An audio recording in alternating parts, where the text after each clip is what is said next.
Думали, что он авантюрист F-ранга, но он находит золотую карту слуги, которая вызывает богиню S-ранга, которая помогает ему стать сильнейшим. Кай — молодой человек, который решает стать авантюристом в надежде заработать золото и славу.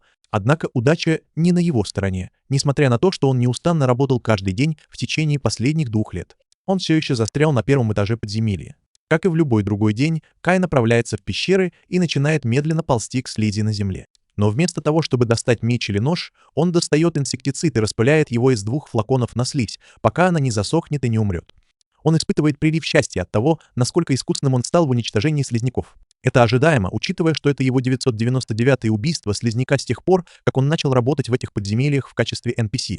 Полной решимости достичь отметки в 1000 слизняков, Кай отваживается углубиться в подземелье. Внезапно он замечает золотистую слизь, сидящую на столбе. Взволнованный своей удачей найти такое редкое существо для своего 1000-го убийства, он быстро понимает, что это будет нелегко. Когда он пытается обрызгать его из бутылки, слизь просто спрыгивает со столба.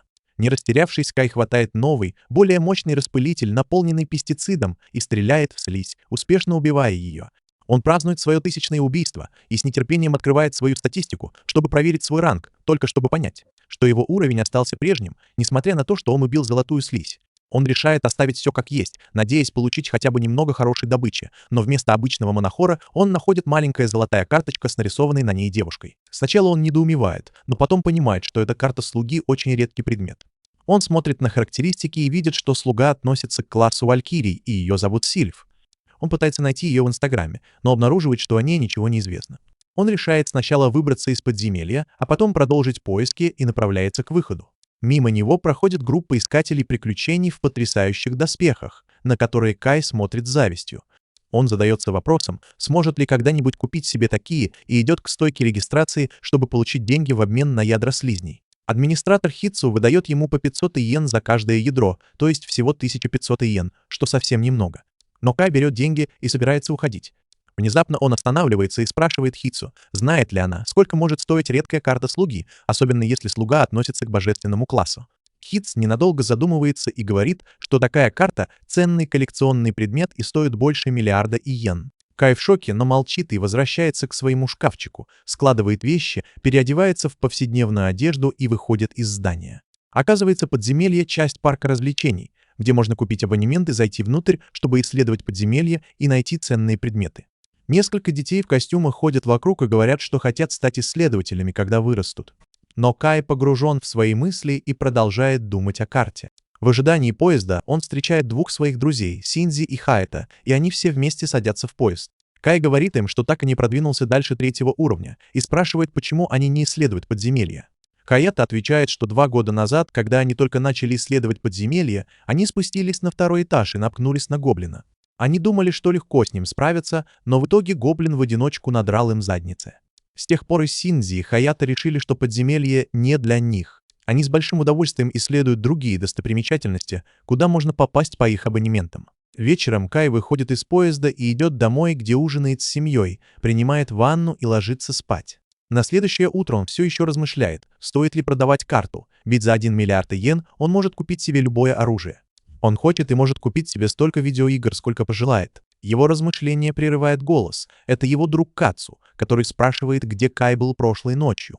Кай решает соврать и говорит, что был на вечеринке с Синдзи и Хаята, но к его ужасу те замечают Кая и подходят к нему. Кай тут же отводит их в сторону и умоляет не говорить Кацу, что вчера он ходил в подземелье. Они соглашаются, но когда Кацу спрашивает, чем они занимались на вечеринке, они начинают говорить разное: крэк, проститутки, боулинг. Кацу понимает, что они лгут, и спрашивает, не ходил ли Кай снова в подземелье. Но ему удается нагло соврать и едва избежать наказания. Позже, в тот же день в школе, он спрашивает у друзей, что бы они сделали с картой слуги, и они тут же отвечают, что продали бы ее, потому что она дорого стоит, а призвать слугу за пределами подземелий все равно нельзя. Кай раздумывает, стоит ли продавать карту, но когда в тот же день отправляется в подземелье, решает оставить ее себе, потому что хочет стать одним из самых сильных искателей приключений, каких только видел свет. Он прячется от камеры и достает карту, а затем призывает Сильфи, Валькирию, и приказывает ей стать его слугой. Внезапно карта начинает светиться, и из нее исходит яркий свет, который превращается в огромную женщину с крыльями за спиной и грудями, размером с баскетбольный мяч. Она словно в нематериальной форме хватает Кая и тут же исчезает. Кай в замешательстве смотрит на то, что происходит, но вдруг оборачивается и видит рядом с собой маленькую Лоли в доспехах. Он спрашивает, кто она такая, не заблудилась ли здесь какая-нибудь девочка, но Лоли отвечает, что она валькирия Сильфи и теперь будет его слугой. Все его надежды стать сильным искателем приключений тут же рушатся, и он падает на пол, сожалея, что не продал карту. Он берет себя в руки, встает и говорит ей, что им нужно поохотиться на слизней. Она тут же заявляет, что чувствует их поблизости, и Кай решает проверить ее интуицию и приказывает ей отвести его к чудовищу. Сильфи без труда находит слизь, и Кай спрашивает, не могла бы она убить ее для него. Сильфи тут же соглашается и выходит на открытое пространство. Кай не ожидал многого от такой маленькой девочки, но, к его удивлению, Сильфи обрушивает на слизь такой мощный удар молнии, что на мгновение Каю кажется, что вся пещера вот-вот обрушится. Кай подходит к ней и спрашивает, все ли в порядке, но она краснеет и говорит, что проголодалась и хочет что-нибудь съесть. Кай смотрит на нее и вспоминает, что слуги едят монохоров, поэтому он отдает ей монохора, которого поглотила слизь. Сильфи благодарит его и говорит, что поблизости есть еще слизни. Он спрашивает, восстановились ли ее силы, и она кивает, а затем уходит. Но Кай останавливает ее и спрашивает, может ли она находить только слизней. Сильфи тут же отвечает, что может находить всех монстров, не только слизней. Но после каждой битвы она чувствует голод, и ей нужно съесть монохора. Кай подсчитывает и понимает, что так они ничего не заработают, охотясь на слизней. Он придумывает план и просит Сильфи выследить для него слизней, что она с радостью делает. Затем Кай использует свои аэрозольные баллончики, чтобы убить их одного за другим. Похоже, это самый эффективный способ, ведь найти слизней само по себе непростая задача. Но так он может сэкономить время, сразу направляясь к цели и нейтрализуя ее с помощью дешевых инсектицидных спреев. Убив несколько слизней, он повышает свой уровень до 4 и получает новый пассивный навык под названием «Убийца слизней», который увеличивает его характеристики на 50% при сражении со слизнями. Кажется, он разочарован своим новым навыком, но Сильфи поднимает ему настроение, говоря, что получение навыка само по себе уже достижение. Он смотрит на нее и улыбается, благодарит за помощь и говорит, что ему пора домой, потому что уже поздно. Сильфи смотрит на него и спрашивает, позовет ли он ее снова, и он обещает сделать это как можно скорее, после чего отправляет ее обратно в карту слуги. Он возвращается в город и заходит в гильдию, чтобы продать ядра маны, чем шокирует Хитсу, которая говорит, что он с большим отрывом побил рекорд по истреблению слизней за день, и спрашивает, как ему это удалось. Кай врет, что ему просто повезло, получает награду в размере 5 зизазенских иен и идет домой. Ночью он думает о том, чтобы отправиться на 2 уровень подземелья, потому что хоть гоблины страшные, он верит, что Сильфи намного сильнее, и с ней он сможет их победить. Той ночью ему снится воспоминание из детства. Он сидит перед телевизором с Кацу, а репортер берет интервью у отца Кацу, известного искателя приключений. Это интервью вызывает у Кая восхищение, и он решает пойти по стопам отца и тоже стать искателем приключений.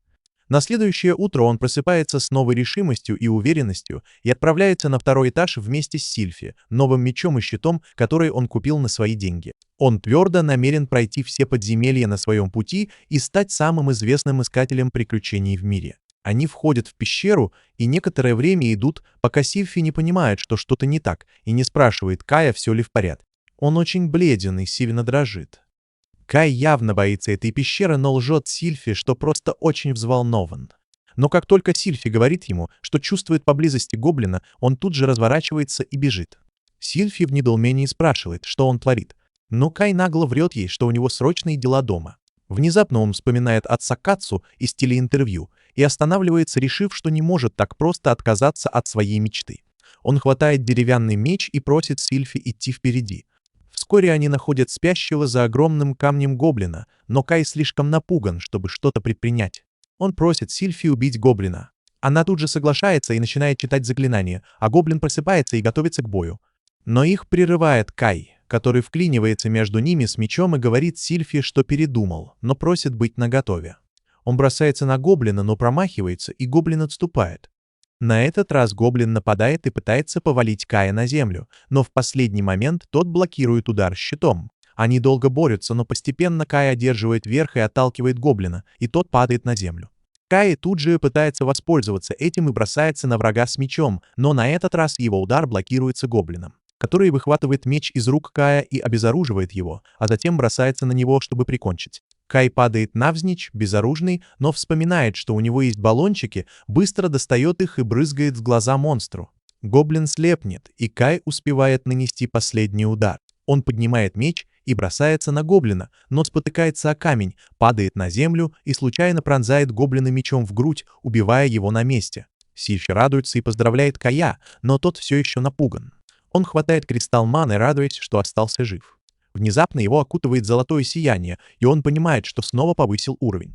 Он снова проверяет характеристики и обнаруживает, что получил новый навык под названием «Убийца гоблинов». Он снова испытывает смешанные чувства по поводу такого дурацкого навыка, но решает, что навык есть навык, и продолжает. Они идут вглубь пещеры, где на них нападает еще один гоблин, но Сильфи использует свой защитный барьер, чтобы полностью отразить его атаки. А Кай точно рассчитывает момент для удара мечом и убивает монстра. Затем Кай убивает третьего гоблина, снова ослепив его из баллончика, и Сильфи снова тащит его к новому противнику. Кай убивает и этого гоблина ударом меча в голову, и при этом повышает свой уровень до 6. Они снова идут дальше, и Кай спрашивает, знает ли она что-нибудь об этих подземельях, но Сильфи отвечает, что понятия не имеет. Она знает только, что ее единственная цель — помогать своему хозяину. Они продвигаются дальше и находят последнего гоблина, который нападает на Кая, пока Сильфи с помощью магии молнии уничтожает чудовище. Кай отдает ей ядро маны и выходит наружу. Он отдает кристаллы маны Хитсу. Он снова врет, что ему просто повезло, и возвращается домой, где его тело так сильно болит, что он не может встать с кровати. На следующее утро он с трудом плетется в школу вместе с Кацу, который сразу понимает, что он ходил в подземелье. Но Кай отнекивается и говорит, что просто занимался в спортзале, и поэтому у него все болит. Кацу решает не настаивать и идет дальше. Дойдя до класса, Кай рассказывает Синдзи и Хаято о своих новых приключениях в подземельях 2-го уровня и о том, что он убил 4 гоблинов. Они удивлены и не верят, что Кай говорит правду. Но он уверяет их, что не лжет, и обещает, что сегодня спустится еще глубже. После уроков он снова отправляется в подземелье вместе с проводником Сильфи и начинает исследовать дальние уголки пещеры. Они снова слаженно расправляются с гоблинами. Сильфи блокирует атаки, а Кай наносит смертельный удар. А иногда, когда Кай слишком уставал, Сильфи приканчивала монстра с помощью магии молнии. После той экспедиции он снова спал как убитый, а на следующий день перешел на металлический посох, который наносил гоблинам гораздо больший урон. Но из-за усталости он стал засыпать даже на уроках. Однако это не помешало ему продолжать свои приключения. День за днем он спускался в подземелье и убивал гоблинов всеми доступными средствами, пока не достиг 10-го уровня, что стало для него большим достижением. На этот раз он получил особый навык под названием «Божественная любовь», который ускорял рост его характеристик с каждым уровнем. Скорость роста напрямую зависела от того, сколько любви дарила ему Кара, богиня Сильф. Поэтому он тут же решает признаться, как он рад, что может отправляться на поиски приключений с такой крутой девушкой, как Сильф. Бедная Паструдимка не понимает, какой он манипулятор. Она с радостью благодарит его за то, что он рядом, ведь ей нравится работать с ним. После этого они встречают светящегося скелета. Такого они еще не видели. Кай велит Сильф быть начеку, и она тут же возводит магический барьер, когда скелеты бросаются на них. Скелет врезается в барьер и пытается его сломать. Но прежде чем он успевает это сделать, в бой вступает Кай. К сожалению, его атака не приносит результата, потому что его оружие слишком слабое для этого редкого монстра. Кай просит Сильф разобраться с ним, и она тут же произносит заклинание и поражает его молнией, мгновенно убивая. На этот раз выпавший предмет оказывается ярко-красным. Он сомневается, что это что-то редкое, но все равно решает отдать мясо Сильфи, которая говорит, что оно вкуснее обычного. Позже, в тот же день, когда он отправляется к Хитсу с добычей за день, он спрашивает о монохоре, выпавшей из светящегося скелета. И та отвечает, что это довольно редкая добыча, за которую можно выручить до 2 миллионов иен. Кай в ужасе от того, что мог бы стать миллионером, но Сильфи съела его деньги. Хитсу говорит ему не переживать, ведь если он встретил это существо один раз, то велика вероятность, что он встретит его снова. Ночью он думает о потерянных деньгах, но решает, что это не важно, ведь он все равно сильно прокачался. Это наводит его на мысль, что теперь он может перейти на 3-й этаж.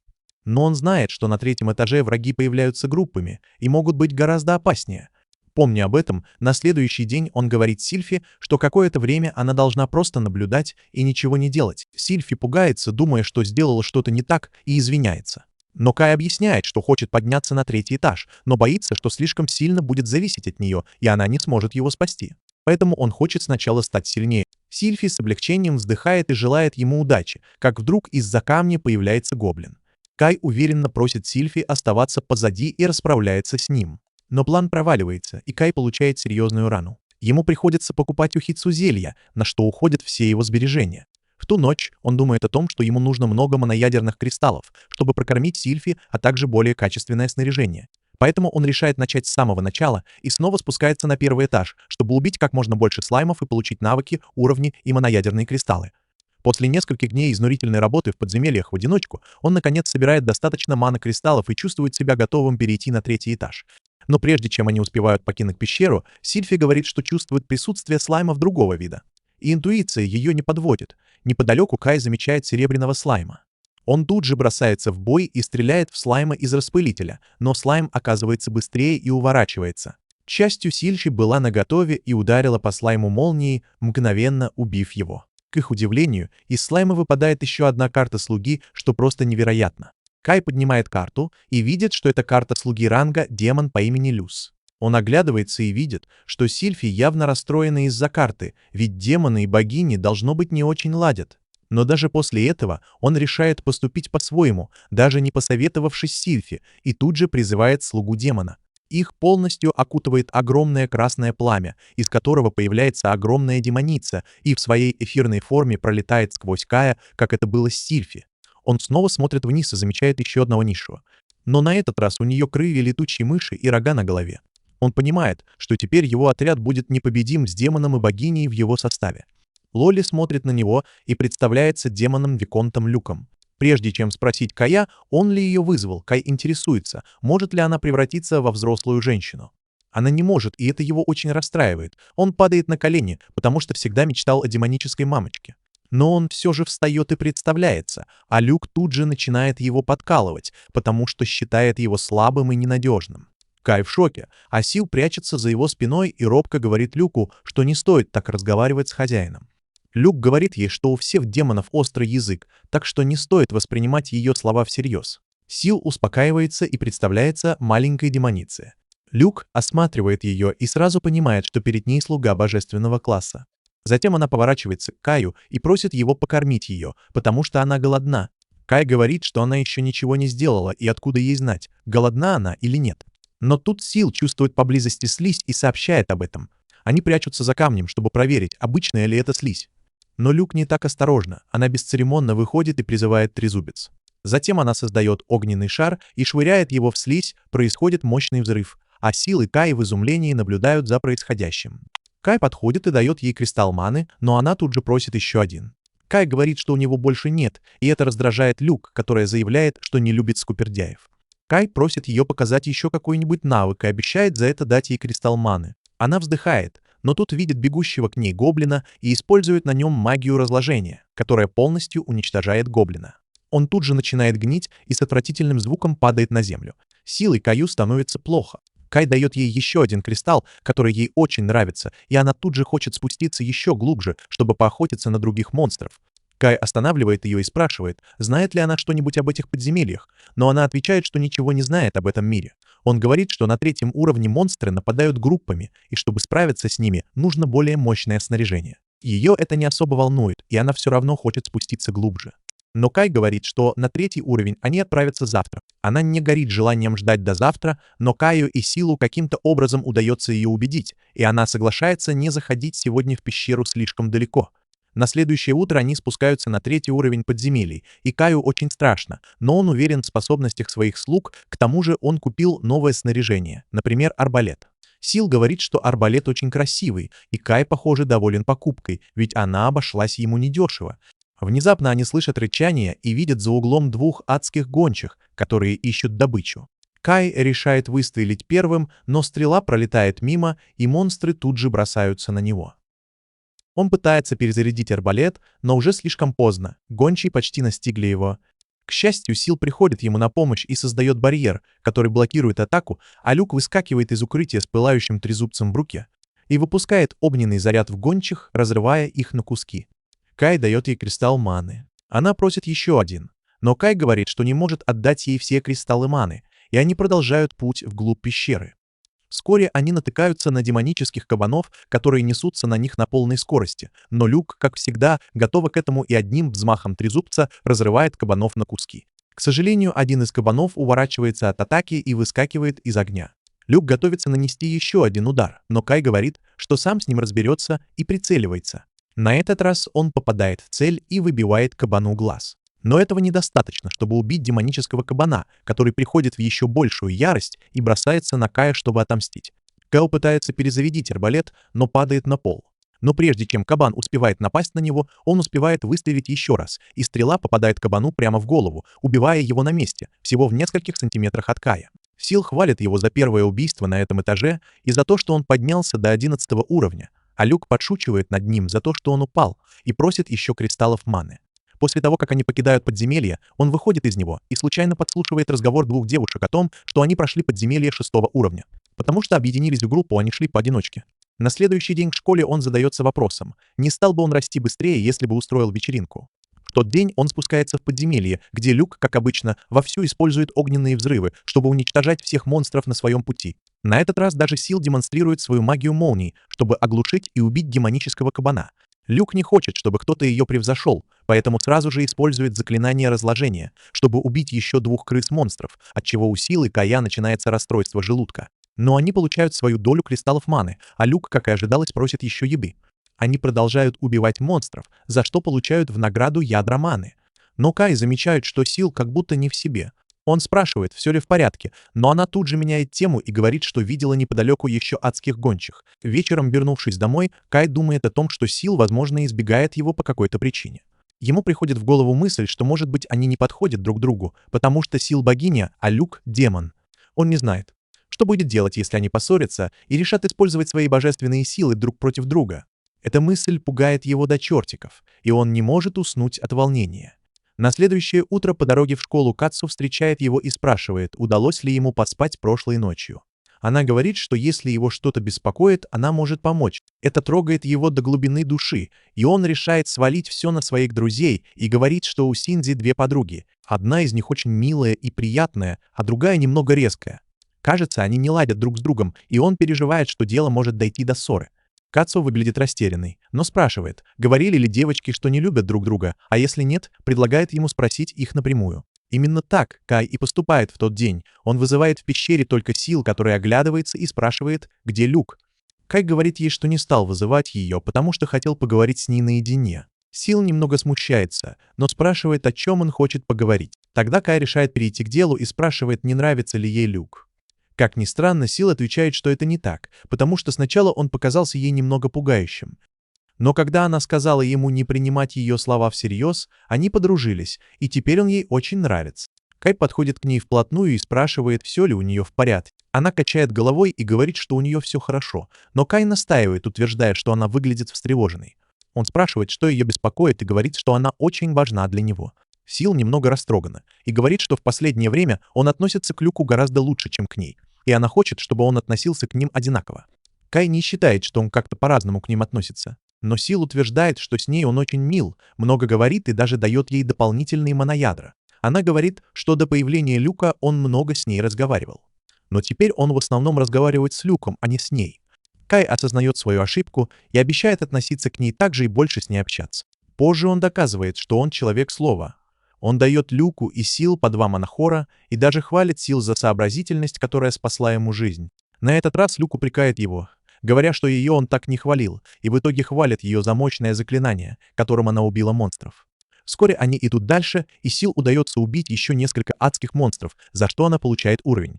Кай и Люк поздравляют ее, и Кай решает проверить ее новообретенную силу. Они идут дальше в пещеру, где вдалеке видят 3 адских гончих. Сил тут же выходит вперед и молнией уничтожает всех 3 гончих разом. Но пока они празднуют, Кай что-то чувствует и велит Сил поднять щит. Из пыли тут же выскакивает кабан-монстр и начинает атаковать щит. Но щит 2 уровня ему не по зубам. Люк достает трезубец, чтобы прикончить кабана, но Кай говорит, что хочет сделать это сам, и стреляет кабану в голову, убивая его на месте. После этого он отдает ядра маны Сил, аппетит которой вырос, и из-за этого ему почти не удается продать ни одного ядра. Он решает вернуться в подземелье 1 уровня и собрать ядра с помощью спрея, чем удивляет Хитсу, когда приходит продавать его. Она говорит, что, по ее мнению, теперь он может отправиться в подземелье 4 уровня, и Кай удивляется. Той ночью он ищет в сети что-нибудь получше. Но все слишком дорого, поэтому он решает вернуться в подземелье на следующий день. Проходя по пещерам первого уровня, он снова замечает редкую слизь и приказывает двум девочкам не дать ей сбежать. Люк и Сил окружают монстра и вместе используют свои заклинания, полностью уничтожая его. От слизи не остается и следа. На этот раз из нее выпадает магический кристалл. Кай с радостью подбирает его и решает использовать, поэтому бросает на землю и тут же получает новый магический навык под названием «Водяной удар». Он решает опробовать его в подземельях третьего уровня, где встречает стаю гончих. Он просит Сил создать барьер, а Люк готовится убить монстра, если тот переживет атаку Кая. Гончая замечает группу и тут же бросается на них. Кай не отступает и выпускает в нее струю воды. К его огромному удивлению, водяной шар даже не задевает гончую, которая отряхивается и снова бросается на них. Но, к счастью, Люк справляется с ней с помощью своей огненной магии. Сил пытается подбодрить Кая и говорит, что использование магии — это уже достижение. Но Кай не в восторге от своей силы и решает вернуться домой и подумать, как лучше использовать новообретенную магию, чтобы побеждать монстров. На следующий день Кай отправляется в подземелье, снова чтобы потренироваться в использовании водяного шара. Сначала он медленно выпускает водяной шар в стену, и тот просто смачивает ее. Кай уже обессилел после первого использования заклинания, но продолжает тренироваться. Во второй раз он бросает водяной шар так быстро, как только может. Они с Силом радуются успеху. Но Люка это не впечатляет. Использовав всего 2 водяных шара, Кай теряет все силы и падает на землю. Вскоре он возвращается домой и засыпает, едва добравшись до кровати. Во сне он видит себя ребенком, который смотрит по телевизору на отца к отцу и мечтает стать таким же искателем приключений, как он. Вдохновленный этой мечтой, на следующий день он отправляется в подземелье и снова тренируется бросать водяные шары. Сегодня он стал гораздо быстрее и успевает запустить множество водяных шаров в стены подземелья, прежде чем окончательно выдыхается. Он ненадолго отдыхает, но как только силы восстанавливаются, снова приступает к тренировкам. На этот раз он пытается придать водяному шару форму куба. В восторге от своего успеха, Кай продолжает экспериментировать и придавать водяному шару разные формы. Но вскоре он устает и падает на спину. Бездумно выходя из подземелья, он спотыкается и падает в объятия искательницы приключений. Он тут же вскакивает и извиняется, но взрослая искательница приключений спрашивает, все ли с ним в порядке. Кай отвечает, что с ним все хорошо, и уходит. Но искательница приключений беспокоится за него, потому что он выглядит неважно. Однако ее товарищи по команде с интересом наблюдают за тем, кто так усердно тренируется, и отправляются в подземелье. Позже Кай засыпает на уроке, и когда учитель будит его, он громко заявляет, что сегодня на тренировке выложится по полной, чем вызывает смех всего класса. На перемене к нему подходят друзья и спрашивают, что он там говорил про тренировку. Кай отвечает, что отрабатывает жизненно важный навык для успешного прохождения подземелья. Но тут к ним подходит Кацу. Она спрашивает, не собирается ли он в подземелье. Но Кай выкручивается и говорит, что имел в виду танцевальную тренировку. Кацу успокаивается и просит его не переусердствовать. Она просит его как-нибудь показать ей свой танец и уходит, оставив мальчиков наедине. На следующий день Кай снова отправляется в подземелье и использует свой водяной шар в реальном бою. Он стреляет им в гоблина, но вместо того, чтобы лопнуть, как обычно, шар сохраняет форму и закупоривает все дыхательные отверстия гоблина, отчего тот задыхается и умирает. Сил и Люк хвалят его, но тут Кай замечает, что за монстров на 3-м этаже он больше не получает опыта, а значит, пора спускаться на 4-й. Кай думает, что для 4-го этажа ему нужно хорошее снаряжение и решает купить то, что давно хотел. На следующий день он приходит в обтягивающем спортивном костюме, и если Сил говорит, что ему идет, то Люк разбивает его надежды, заявляя, что он выглядит нелепо. Кай говорит, что костюм дорогой и качественный, потому что сделан из углеродных нанотрубок, которые защищают его от большинства повреждений, при этом он тонкий и легкий. Кай утверждает, что костюм отлично защищает от стрел и других колющих ударов. Кроме того, у него есть браслет, усиливающий магический потенциал, который делает даже его слабые заклинания немного мощнее. Однако он не пробовал его в деле, потому что такой возможности не было. Кай начинает показывать другие купленные вещи, например, зелья. Но Люк уводит Сил, потому что ей надоело слушать Кая. В конце концов, они поднимаются на 4-й этаж. Сил замечает, что к ним приближается огромный жуткий монстр. Кай не успевает заглянуть в энциклопедию монстров, чтобы узнать, с кем ему предстоит столкнуться, как появляется гигантский таракан. Девочки в панике прижимаются друг к другу. Они бегут по подземелью, осыпая таракана магическими заклинаниями, а Кай бежит за ними. Он боится остаться один. Сил и Люк, которые уже выдохлись, останавливаются и чуть не нападают на Кая, который бежит к ним. Сил бросается к Каю и обнимает его, говоря, что испугалась, но Люк продолжает изображать из себя крутую девчонку и говорит, что не боится каких-то жалких жуков. Сил извиняется перед Каем за то, что бросила его и убежала, и просит его отругать ее. Он отвечает, что не сердится, потому что они быстро прошли 4-й этаж, а он собрал моноядра всех побежденных монстров. Люк говорит, что не будет есть эти отвратительные кристаллы, добытые из жуков, но она очень голодна. Отказаться. Вкус у кристаллов такой же отвратительный, как и предполагали девушки. А потом Кай говорит, что раз у них есть время, можно немного исследовать 5-й этаж. Сил чувствует, что поблизости песчаные и грязевой монстры, и Кай целится в них из арбалета. Первая стрела пролетает мимо, а вторая попадает прямо в песчаного монстра, который тут же нападает на Кая. Кай зовет Сил, и она быстро возводит барьер, чтобы защитить его. Кай считает, что эти монстры неуязвимы к физическим атакам, поэтому обращается за помощью к Люке, и та уничтожает их огненной атакой. Кай спрашивает, не нужно ли ей восстановить ману с помощью кристаллов, но ни Люка, ни Сил не хотят есть эту гадость. Они продолжают исследовать 5-й этаж, но поблизости, похоже, больше нет монстров. Вдруг Сил замечает на стене странное место, но Кай не видит в нем ничего особенного. Сил решает пробить дыру в стене молнией, и, как ни странно, за ней оказывается потайной ход. Они заходят внутрь, и Кай советует девушкам быть осторожными, чтобы не попасть в ловушку. Но не успевает он договорить, как Люка сообщает, что предупреждать уже поздно. Она наступила на ловушку, и в результате в нее полетела стрела. Но она попала не в Люку, а в Кай, и он покатился по земле, корчась от боли. Слуги беспокоятся за него, но через несколько минут Кай приходит в себя, потому что его костюм защитил его от серьезных повреждений. Они продолжают идти вперед, но Люка наступает еще на одну ловушку. На этот раз Кай отступает, чтобы увернуться от стрелы, но его снова бьет током. Однако он быстро приходит в себя и даже чувствует прилив сил. Люк просит его не заставлять ее волноваться, но когда Кай спрашивает, волновалась ли она за него, она тут же включает режим цундары. Вскоре они подходят к огромным воротам с росписью, и Сил чувствует, что по ту сторону ворот их кто-то ждет. Кай хочет вернуться домой, но девушки не дают ему уйти. Он пытается открыть ворота, но они не поддаются, поэтому Сил просто пробивает их молнией. Кай искренне надеется, что его не обвинят в порче имущества подземелья. Так или иначе, они заходят внутрь и сталкиваются с двумя монстрами-боссами. Один из них — красный огр, а другой — гигантская слизь. Кай не собирается отступать, раз уж они зашли так далеко, и просит девушек сначала разобраться с красным огром. Они атакуют его молниями и огнем, но ОГР практически не получает урона, потому что у него иммунитет к урону от умений. Он внезапно бросается на них, но барьер сил блокирует его атаку. Кай просит Люка разобраться со слизью, а сам пытается попасть в красного огра из арбалета. Каждая выпущенная стрела наносит огру значительный урон, но вскоре у Кая заканчиваются стрелы. Разъяренный огр начинает крушить барьер, а Люк тем временем с трудом справляется с гигантской слизью в одиночку. В качестве последнего средства Кай решает положиться на свою способность — водяной шар. Он создает водяной шар, но тот замерзает из-за эффекта браслета. Он бросает ледяной шар в красного огра и ослабляет его защиту, но затем понимает, что скоро у него закончится мана. Тогда Кай меняет форму ледяных шаров, превращая их в острые сосульки, которые наносят красному огру гораздо больший урон. Последними 3 выстрелами Кай побеждает красного огра, и теперь остается только слизь. Она вот-вот ударит Люка. Когда Кай защищает его своим щитом, он сдерживает слизь и просит Сил подготовить атаку божественным копьем. Его щит и экипировка начинают плавиться.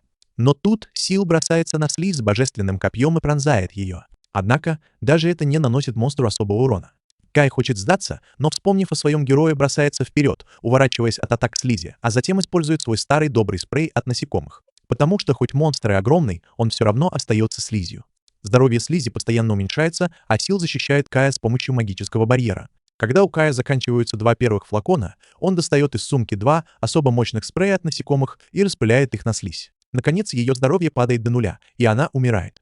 Девушки радостно обнимают Кая, но задевают его раненое плечо, которое он залечивает с помощью зелья. Сразу после этого Люк повышает уровень, а Кай проверяет свои характеристики и видит, что тоже сильно прокачался.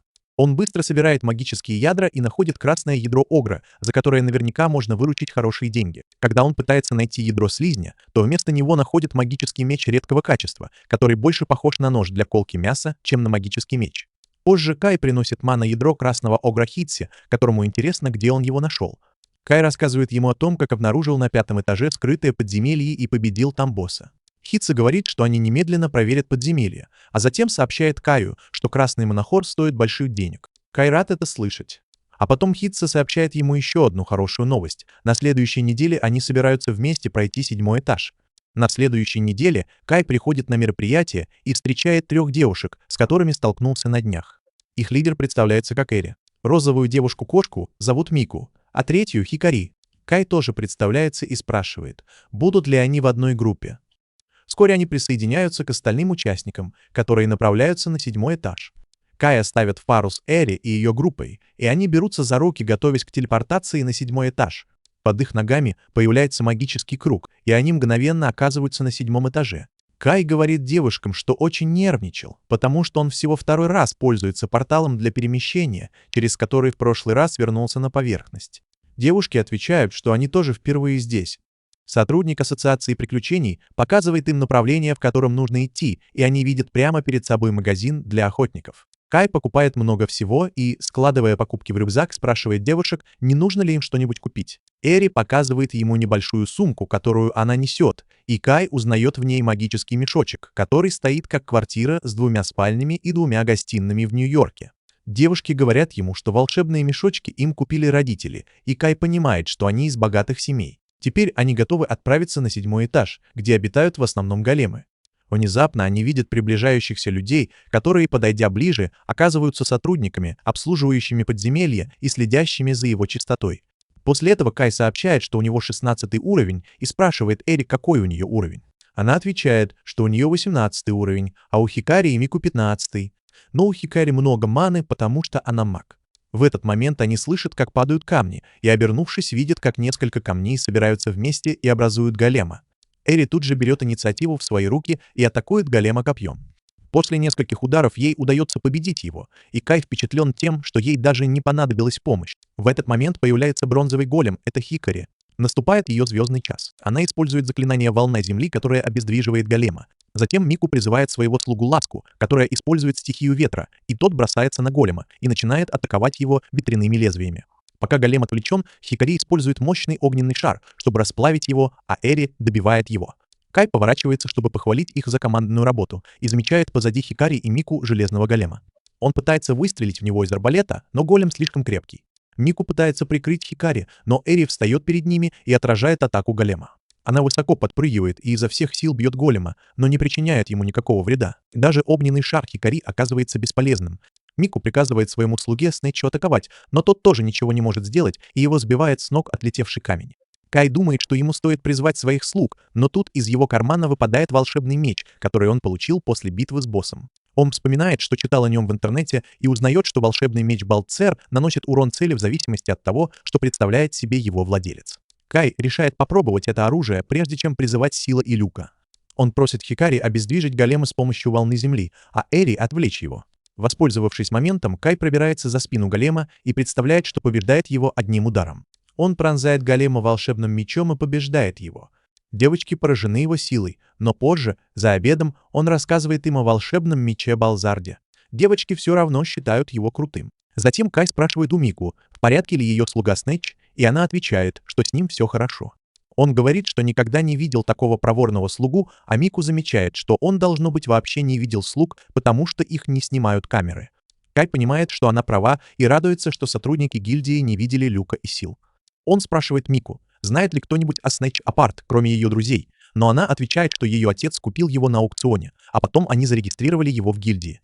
Так что все знают об этом месте. После этого Эри спрашивает Кая, не хочет ли он иногда снова ходить с ними на вечеринки, потому что он произвел на всех девушек неизгладимое впечатление. Они говорят ему, что их цель — добраться до 11-го этажа, где находятся 2-е транспортные врата. Кай не уверен, что хочет присоединиться к ним, и утверждает, что он обычный исследователь, которому подходит только роль второстепенного персонажа. Девушки говорят ему, что быть обычным и нормальным — это нормально, и они будут рады, если он будет рядом. Эри говорит, что ему не с кем ходить на вечеринки, но это напоминает Каю о Силе Люке. Он нервно объясняет, что с ним рядом ангел и демон, и девушки в замешательстве. Кай задается вопросом, как девушки отреагируют, увидев его с 2 лоли, и боится, что они вызовут ФБР. Поэтому он не может сразу рассказать им о своих слугах и просит дать ему время подумать. Девушки понимают, что у него есть на то причины, и говорят, что он может не торопиться. Когда Кай в следующий раз отправляется в подземелье и призывает силы Люка, он видит, что они явно на него обижены. Он пытается заговорить о том, чтобы присоединиться к команде Ареса, но Люк насмехается над ним и спрашивает, неужели это первое, о чем он хочет поговорить после того, как игнорировал их. Даже Сил говорит, что им 3 и так хорошо и больше никто не нужен. Люк с ним соглашается. Кай пытается объяснить им все подробнее, но Сил говорит, что разговор окончен, и даже Люк отказывается продолжать эту тему. На следующий день Кай идет в школу с Кацу, которая спрашивает, чем он занимался в эти выходные, тренировался или ходил на танцы. Он нервно отвечает, что и тем, и другим, и тогда Кацу говорит, что если в следующую субботу он будет свободен, они могли бы куда-нибудь сходить. У Кая ёкает сердце. Он думает, что Кацу приглашает его на свидание, но она говорит, что хочет позвать его с собой за покупками. Он тоже рад и с готовностью соглашается. Вскоре Кацу замечает свою подругу и решает подойти к ней, и тут же за спиной у Кая появляются его друзья и начинают дразнить его. Они спрашивают, каково это, когда тебя приглашает на свидание девушка, и Кай пытается объяснить, что они просто идут за покупками. Он говорит, что у такой девушки, как Кацу, не может быть причин идти на свидание с таким, как он. Его друзья вздыхают и кладут руки ему на плечи. Потом они спрашивают его о вечеринке на 7-м этаже и о том, не тусовался ли он там с какими-нибудь здоровенными мужиками. Кай отвечает, что он работал с 3 милыми девушками, почти такими же, как они. Его друзья завидуют ему и решают, что им тоже стоит попытаться проникнуть в подземелье. В следующую субботу наступает время обещанного свидания, и Кай ждет Кацу у ее дома. В супермаркете они видят телепередачу, в которой 2 охотника рассказывают о ядрах монстров, и Кай тут же переключается на нее. Кацу зовет его к себе, а потом просит забыть о своей любви к охоте хотя бы на сегодня. Они гуляют вместе, и Кацу выглядит очень счастливой. Она говорит, что они давно так не гуляли. И Кай вспоминает, что в детстве они часто гуляли вместе, а отец Кацу водил их на пикники и в кино. Она предлагает как-нибудь тоже сходить в кино, и он с радостью соглашается. Потом она примеряет несколько платьев, и чтобы она не надела, Кай говорит, что она выглядит мило. После этого они идут в сад, где Кай не может отвести от Кацу глаз. Она вдруг замечает лодки и говорит, что хочет покататься на одной из них. Они садятся в лодку, и пока Кай гребет, он думает, что со стороны может показаться, будто у них свидание, но тут же отгоняет эту мысль. Потому что он не хочет, чтобы Кацу видела его таким. Она замечает, что он ведет себя странно, и говорит, что он как будто изменился в последнее время. Она говорит, что он стал суровее, и, наверное, это из-за танцев и тренировок в спортзале.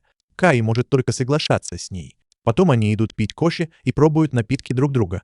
Кай без задней мысли выпивает кофе Кацу, но она немного смущается, потому что воспринимает это как косвенный поцелуй. Позже они собираются домой, но увидев мужчину с дочерью на руках, Кацу вспоминает своего отца и спрашивает Кая, можно ли им заглянуть еще в одно место. Они идут к зданию гильдии, которое находится над подземельем. Кай спрашивает Кацу, уверена ли она, что хочет зайти внутрь, и та отвечает, что ее отец должно быть где-то под зданием. Она грустнеет, рассказывая Каю, что отец обещал вернуться к ужину, но так и не вернулся. И теперь она задается вопросом, зачем вообще люди ходят в подземелье. Затем Кацу возвращается к теме их встречи и говорит, что ей было весело.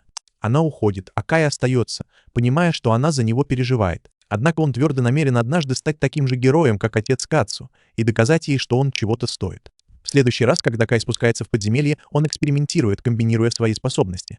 Он покрывает свой волшебный меч Бальзард водяным шаром, и хотя Люк сомневается, что это сработает, эксперимент оказывается удачным. С помощью этой комбинации Кай побеждает каменного голема с одного удара. Он в восторге. Сил аплодирует ему и говорит Люку, что их хозяин быстро становится сильнее. Люк тут же отвечает, что это должно быть из-за женщины, и Кай теряется. Он спрашивает, почему она так думает, и та отвечает, что это просто интуиция. Видя, что Кай нервничает из-за чувства вины, Сил спрашивает, не из-за женщины ли он хотел присоединиться к другой команде, и Кай не знает, что ответить. В конце концов он признается, что его позвали на вечеринку 3 девушки, и Сил чувствует себя неуверенно, услышав это, но Люк считает, что не стоит тратить на них моноядра. Она уже готова наброситься на Кая за такое отношение к ним. Но когда Кай обещает, что продолжит давать им ядра маны, Люк легко его прощает. Кай говорит, что не собирается присоединяться к другой команде, но Сил неожиданно предлагает ему это сделать. Она заявляет, что если ее хозяин решил присоединиться к другой команде, она хочет его поддержать, и даже Люк соглашается с Сил, если ей будут давать ядра маны. Тогда Сил просит Кая хотя бы объяснить, почему он хочет играть с кем-то другим. Он отвечает, что хочет стать сильнее, сражаясь бок о бок с другими людьми. Иначе он никогда не догонит Сил и Люк. Девушек устраивают его доводы, и Кай обещает, что будет играть с командой Ареса только по выходным, а в остальные дни они смогут проводить время вместе. Вечером Кай понимает, что получить разрешение от ангела и демона было проще, чем позвонить девушке. Он в панике отвечает на звонок, и Кацу говорит, что просто хочет немного поболтать без всякой причины. Кай рад помочь, но сначала спрашивает, знает ли она, как избавиться от волнения. Она спрашивает, в чем дело, И Кай ссылается на своих друзей, которые якобы хотят позвонить девушке, но слишком нервничают. Кацу рассказывает ему историю о том, как она сама очень волновалась перед выступлением на фортепиано, и отец заставил ее улыбнуться, взяв ее лицо в руки. Кай говорит, что тоже попробует, и Кацу желает ему спокойной ночи. Она завершает звонок, а Кай недоумевает, о чем она вообще хотела поговорить. Он недолго размышляет об этом и звонит Эйри, которая тренируется в семейном додзе. Она ждала его звонка и спрашивает, не хочет ли он присоединиться к их команде. Кай отвечает, что может приходить только по выходным, и Эйри говорит, что они ходят в подземелье только по выходным, так что все в порядке. В следующую субботу Кай присоединяется к девушкам и снова оказывается на 7-м этаже подземелья. На них нападает группа каменных големов, и Кай берет инициативу на себя, попросив Хикари и Мику поддержать его. Хикари использует магию земли, чтобы обездвижить 2 големов, а Мику призывает своего слугу Снатча, чтобы отвлечь третьего. Воспользовавшись этим, Кай зачаровывает свой магический меч, чтобы тот испускал водяные шары, и превращает его в ледяной меч, которым побеждает голема с одного удара. В этот момент на него нападает еще один голем, но он быстро уворачивается и тоже расправляется с ним одним ударом. Тем временем слуга Мику побеждает голема с помощью своих ветряных лезвий, а Эйри тоже расправляется с одним из них. Девушки интересуются, когда Кай научился магии и почему его водяные шары были похожи на мечи. Он говорит, что знает только одно заклинание, связанное с водой, и что в последнее время он экспериментировал с ним. Эйри говорит, что его ледяной клинок и то, как он им управлял, произвели на нее впечатление, и она не может поверить, что он впервые сражается в команде. Чтобы избежать дальнейших расспросов, Кай замечает, что Эйри тоже отлично владеет оружием, и она отвечает, что тренировалась с детства. Внезапно у Кая громко урчит в животе, и он просит девушек сделать перерыв на обед. К его удивлению, в их волшебных мешочках оказывается целая кухня, и они прямо посреди подземелья жарят рыбу и готовят стейк на гриле. Вернувшись вечером домой, Кай думает, что Эйри и ее друзья – представители поколения, которое может позволить себе то, о чем он и мечтать не смеет. Но самое главное, Эйри собирается на следующий день исследовать 8-й этаж. На 8-м этаже водятся монстры и много воды, поэтому Кай покупает дорогой спасательный жилет, чтобы пройти этот этаж, ведь он не умеет плавать. Знает, как плавать. Вскоре они добираются до 8-го этажа, и Снэч замечает монстра в водоеме. Саламандра выпрыгивает из воды и плюет в Кая кислотой, мгновенно расплавляя его дорогой спасательный жилет. Он кричит и требует, чтобы монстр возместил ему стоимость жилета. Но монстр снова плюет в него кислотой, и Каю остается только уворачиваться. В этот момент Мику сбивает его выстрелом из арбалета, который дал ей Кай, потому что сам он больше не собирался его использовать. Он спрашивает, тренировалась ли она раньше, но она отвечает, что впервые в жизни взяла в руки арбалет и с первого раза попала в голову. Вскоре они снова сталкиваются с монстрами, связанными с водной стихией, и большую часть времени им приходится убегать. Спрут швыряет Кая в пруд, и тот барахтается, потому что не умеет плавать. Но Эйри говорит ему, чтобы он не был таким слабаком, потому что там совсем не глубоко. Пока он приходит в себя, Хикари поджаривает Спрута. Затем они сталкиваются с летающими тунцами, которые выпрыгивают из воды, чтобы напасть на них. Кай атакует их из своего мана-пулемета, а девушки тоже используют оружие, чтобы сократить количество рыб-монстров. Вскоре у Кая заканчиваются патроны, и он видит, как легко Эйри расправляется с монстрами своим клинком на длинной рукояти. Тогда он превращает свой ледяной меч в такое же оружие и начинает рубить рыб-монстров. Но каждый удар отнимает у него приличное количество маны. Девушки тоже замечают, что он с легкостью расправляется с монстрами, но как только Кай заканчивает, у него полностью истощается запас маны, и он падает без сил. Очнувшись, он обнаруживает, что лежит на коленях у Эйри, и вскакивает. Он извиняется за беспокойство и уверяет, что с ним все в порядке. К его удивлению, запас маны у него полностью восстановился, и Эйри рассказывает, что дала ему зелье маны, пока он был без сознания. Кай говорит, что оно, наверное, дорогое, но она отвечает, что не стоит об этом беспокоиться, ведь они в одной команде. Затем Эйри говорит о его манере боя, и он отвечает, что взял за основу ее стиль. Прежде чем они успевают обсудить это, Снатч предупреждает всех о появлении очень сильного монстра. Все начеку, и тут из воды появляется огромный динозавр. Кай в панике говорит, что динозавры — это монстры высокого уровня, которые встречаются только на более глубоких этажах.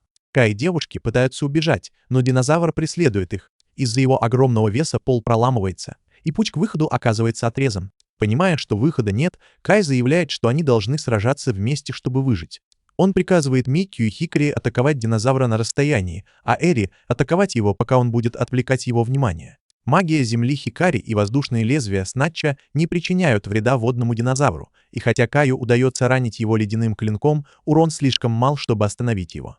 Разъяренный динозавр нападает на Кая, и тот убегает, давая Арии возможность нанести решающий удар. Она прыгает на голову динозавра и пронзает его копьем. Но этого недостаточно. Монстр резко мотает головой и отбрасывает ее в сторону. Кай подходит к Эри, и та бормочет, что станет героем. Но когда она пытается дотянуться до своего оружия, то теряет сознание.